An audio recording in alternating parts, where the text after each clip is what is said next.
Hello बच्चों,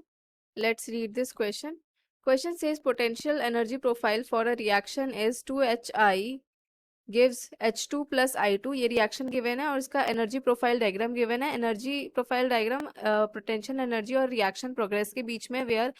ये रहा आपका product का कितना एनर्जी है वो ये वाला जो है H2 प्लस I2 वाली लाइन वो किसको रिप्रेजेंट कर रही है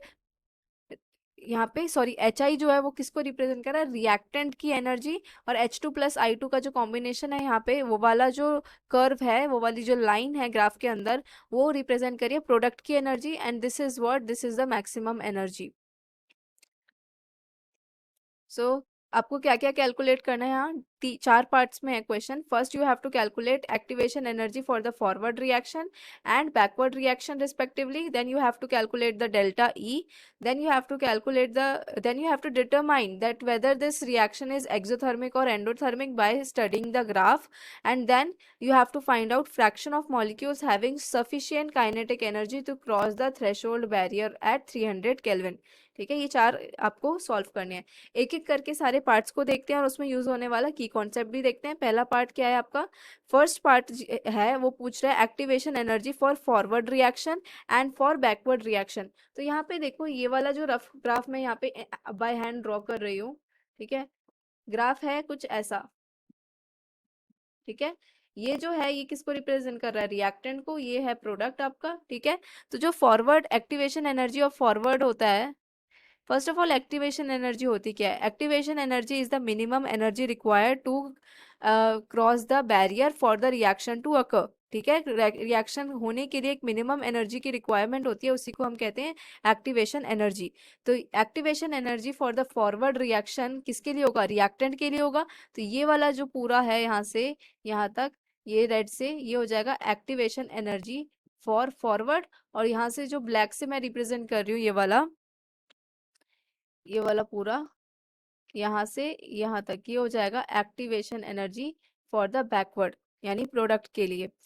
सो यहाँ पे मैं लिखूं activation energy for the forward reaction is actually equals to यहाँ से यहाँ तक कितना है यहाँ पे ये वाला जो है यहाँ से पूरा यहाँ तक कितना है एनर्जी 240 माइनस 50 किलो जूल हो जाएगा पूरा इस ये वाले पॉइंट से इस पॉइंट तक ये पूरा कितना हो जाएगा 240 माइनस 50 राइट तो वही हो गया आपका energy of activation for the forward reaction so हो जाएगा 240 minus 50 is equals to 190 kilo joule similarly activation energy for backward ये कितना हो जाएगा बैकवर्ड के लिए ये वाला इतना आएगा इतना ये था एनर्जी बैकवर्ड के लिए प्रोडक्ट से लेकर वो पूरा जो टोटल मैक्सिमम तक गया है तो कितना हो जाएगा 240 माइनस 60 राइट ये वाला सो यहाँ से 240 minus 60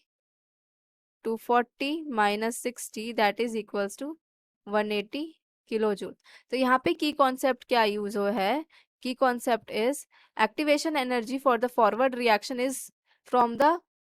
reactant point two the maximum point वो हो जाएगा energy of activation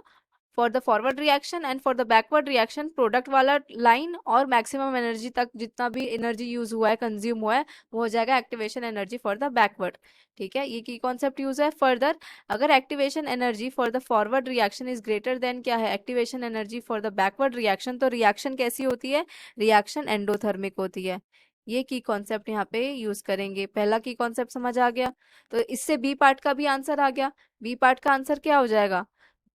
sorry C part का कि ये एंडोथर्मिक है बट हम वन बाय वन चलेंगे तो अब यहाँ पे डेल्टा ई लिखना है तो डेल्टा ई क्या होता है की कॉन्सेप्ट यहाँ पे क्या यूज करेंगे डेल्टा ई जो होता है वो होता है energy of activation for the forward minus energy of activation for the backward तो ये हो जाएगा 190 माइनस 180 तो ये हो जाएगा 10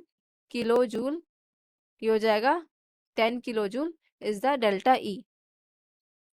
चेंज इन एक्टिवेशन एनर्जी या डेल्टा ई सी पार्ट देखते हैं सी पार्ट में क्या बोल रहा है ऑर्डर ऑफ रिएक्शन सॉरी कौन सी रिएक्शन है एंडोथर्मिक है या एक्सोथर्मिक है राइट तो यहाँ पे एंडोथर्मिक एक्सोथर्मिक निकालने का एक तरीका तो यही है अगर backward energy activation energy for the forward reaction activation energy for the forward reaction is greater than activation energy for the backward reaction, then you can say that the reaction is endothermic. ठीक है, एक और तरीका क्या होता है, delta H calculate कर लो। Delta H क्या होता है, हीट और क्या हीट, एच एच क्या होती है, heat. Heat means energy, energy of product minus energy of reactant निकाल लो। Delta H is equals to energy of product, यहाँ पे कितनी है, ये वाली जो होती है, ये वाला जो मैं यहाँ से यहाँ तक ये जो होती है वो एनर्जी ऑफ प्रोडक्ट होती है विच इज 60। सो ये हो जाएगा 60 माइनस एनर्जी ऑफ रिएक्टेंट कितनी है, एनर्जी ऑफ रिएक्टेंट है, ग्राफ से सब कुछ रीड होगा, 50 है एनर्जी ऑफ रिएक्टेंट, ये है ये वाला डेल्टा एच। तो यहाँ से डेल्टा एच कितना आ गया, 10 किलो जूल। तो ये पॉजिटिव वैल्यू आई है, ये एक पॉजिटिव वैल्यू है। तो जब डेल्टा एच पॉजिटिव होता है तो वो कैसी रिएक्शन होती है, एंडोथर्मिक रिएक्शन होती है। सो रिएक्शन कैसी है, endothermic. D option, last part है डी। अब डी पार्ट में हमें क्या निकालना है, फ्रैक्शन ऑफ मॉलिक्यूल। तो इसके लिए की कॉन्सेप्ट क्या यूज करेंगे, देखो की कॉन्सेप्ट, जो फ्रैक्शन ऑफ मॉलिक्यूल होता है वो इक्वल्स टू होता है E to the power E A divided by R T के। ठीक है, और ई ए क्या होगा, यहाँ पे ई ए जो लेंगे वो डेल्टा ई के इक्वल लेंगे। सो यहाँ से फ्रैक्शन ऑफ मॉलिक्यूल्स कितना आ जाएगा, E to the power minus 10 kilo joule. 10 kilo joule यानी 10 into 1000 joule divided by R. R की वैल्यू कितनी लेनी है, 25/3 इंटू टेम्परेचर। टेम्परेचर कितना गिवन है क्वेश्चन में, 300 केल्विन। ये लेंगे, यहाँ से 0 से 0 कैंसिल आउट कर दो, जितना कैंसिल आउट हो रहा है, 3 से 3 कैंसिल आउट हो गया, तो ये आ गया 100/25। तो F इज इक्वल्स टू क्या हो गया, e टू द पावर -4, और e टू द पावर -4 की वैल्यू होती है 0.0183। तो इतने मॉलिक्यूल्स जो हैं कोलाइड करेंगे, कितने इतने मॉलिक्यूल्स के पास, इतने फ्रैक्शन ऑफ मॉलिक्यूल क्या है, 0.0183। तो इतने मॉलिक्यूल्स जो है वो 300 केल्विन पे क्या करेंगे, उनके पास इतनी सफिशिएंट एनर्जी होगी कि वो थ्रेशोल्ड बैरियर को क्या कर सके, क्रॉस कर सके। सो ये थे आपका full solution. Hope you understood it well. Best of luck.